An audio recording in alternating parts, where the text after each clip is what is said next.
The Boston Celtics are no strangers to big leads over the Miami Heat in the conference finals. So it came as no surprise that they were able to mount yet another one in Game 3. However, some subtle adjustments by Brad Stevens seemed to do the trick. And for the moment, it does appear the Celtics are firmly back in this series.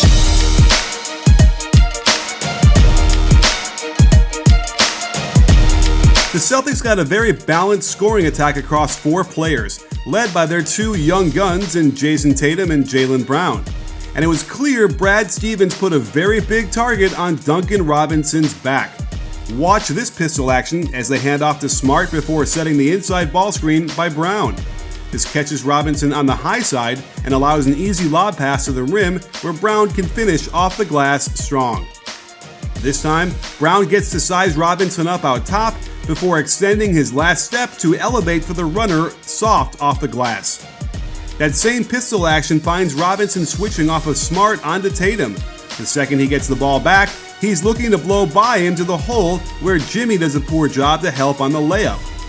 Off the contest of Robinson's quick release shot, Brown is leaking out to the rim, and Tatum makes the nice find to get it to him on the half-court lob, where Robinson ends up allowing the catch, then foolishly fouling for the and one. These two set each other up all night, and when Dragic continued his awful shooting by getting packed on this great recovery by Brown, it goes right to Tatum, who is allowed to shove Crowder out of the way with the forearm before smashing this. Let's just say Tyler Hero made a wise choice.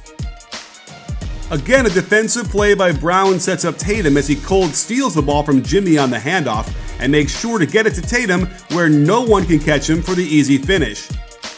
When both Dragic and Hero are slow getting back in transition, it's Tatum's turn to make the defensive play by grabbing the rebound and giving it up immediately so Brown can get an easy flush of his own. They ask Brown to guard Adebayo a little bit, and he comes through again with his excellent anticipation of the bad bounce pass by Jimmy, turning this into another transition bucket. And in the fourth, to essentially end this game early despite the late Heat run, Brown completely harasses Crowder twice, snatching this errant pass and giving us a two-hander for the 19-point lead. In my last video covering Game 2, I spent the whole time going over the zone defense the Heat employed and what the Celtics could do to attack it properly. This game was blown wide open in the third quarter when Boston scored on 5 straight possessions versus the zone. I had recommended setting pin downs in the forwards to get post-ups, but because the Heat forwards love to cheat out to the wings so much, it actually helps on this gorgeous pass by Smart when Brown slips to the hoop for the vicious dunk. I also suggested attacking the gaps to attract 2 defenders to the ball for kickouts to the corner, and that's exactly what Brown does here by aggressively getting into the paint. Bam and Dragic are sucked in, and Grant Williams gets an open look from 3. In Game 2, we had seen an overload where they sent a cutter to the dunker spot but missed the pass to him. Because Tatum is occupying the strong side forward and Brown the center, this pass is open and Williams gets a strong finish over Bam at the rim. Another important concept I stressed was to attack this zone as quickly as possible and not let them recover to their positions. Great ball movement finds Tatum out top with an opening, but he completely travels and the refs miss it. On the gather, he lifts off the left foot, then lands on that same left foot before going right-left into the jump. The NBA has a specific rule against this kind of hop, and it's also 3 steps after the gather. They ran man-to-man offense against this by sending Hayward across the court in an Iverson cut, and when it finally gets back around to Smart, he basically ISOs against Jones like he's being guarded one-on-one by him, and gets the nice lefty finish to put the Celtics up by 18 midway through the third. A defensive adjustment that Stevens made was putting Smart on Dragic from the beginning, and I studied these possessions to see what kind of effect it had. Right off the bat, the Heat forced the switch on the handoff and went right to what worked so well in Game 2, the inside ball screen with Bam. The corner is empty, no help, and it wouldn't have mattered with this kind of lob anyway. Here's some pressure Smart puts on Dragic, but it doesn't prevent him from entering to the post like he wants to. Is it possible Dragic doesn't look to attack here because Smart is on him? This lob to the hoop and pin down for the corner 3 looks like it was the play design the whole time, so I don't think so. On the Butler baseline attack, they again get his switch, so it's not even Smart defending this pull-up mid-range shot. This time, they look to screen Smart off, and Dragic makes the right read, but Bam steps on Brown's foot and can't elevate to flush what should have been a dunk. The Heat again screen Smart off, and if you allow the ball screen to the middle like this, you're going to give up a lot of good shots. This beauty of a pocket pass lets Bam make a pretty lefty finger roll. Smart's aggressiveness causes a deflection and disrupts Dragic, but this play works well as Dragic frees Robinson up for a good look, it just doesn't go in.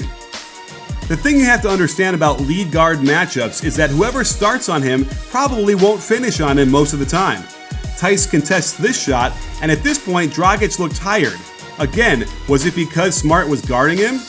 I didn't really see evidence of Smart's defense that would indicate he was wearing go on out, but I did notice this blatantly intentional trip in the open court that led to Dragic bloodying his lip. While there are things I like about Smart's game, he is constantly up to Bush League tactics that could lead to serious injuries, and I wish he'd just stop before someone really gets hurt. On this double pin down, Smart stays with him and to the other side and denies the pass. Dragic only got 10 shots off in this game, and this kind of denial would explain, in small part, why. Again, an easy force of the switch, and Dragic is able to draw the foul when Brown reaches in.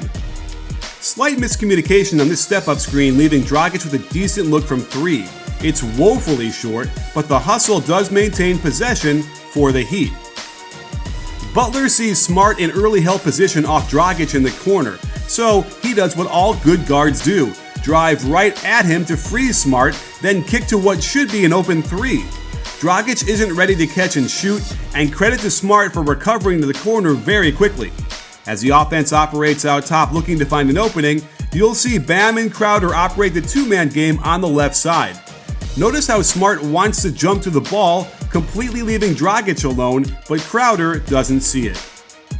Here's another great denial of the pass, forcing Dragic to cut through and clear to the corner. Hero gets a bad angle on his drive, and instead of being a wide open corner 3 for Dragic, it's a turnover and yet another dunk for Mr. Tatum. It's good to see the Celtics turn things around, particularly against the zone defense where they significantly improve their points per possession against it. The chess match continues, and that ball is in Coach Spoelstra's court to better deal with the Celtics' zone attack. Game 4 is pivotal, as it's going to tell us whether the malaise the Heat seemed to be going through was a blip on the radar, or did all the yelling and throwing things in the Celtics locker room after Game 2 change something fundamentally, guaranteeing us a much longer series than we thought. If you like this video, click the thumbs up button and leave a comment. And don't forget to subscribe for more playoff breakdowns coming up. We'll have at least one a day during the postseason, so turn on those notifications so you can be alerted right away. You in?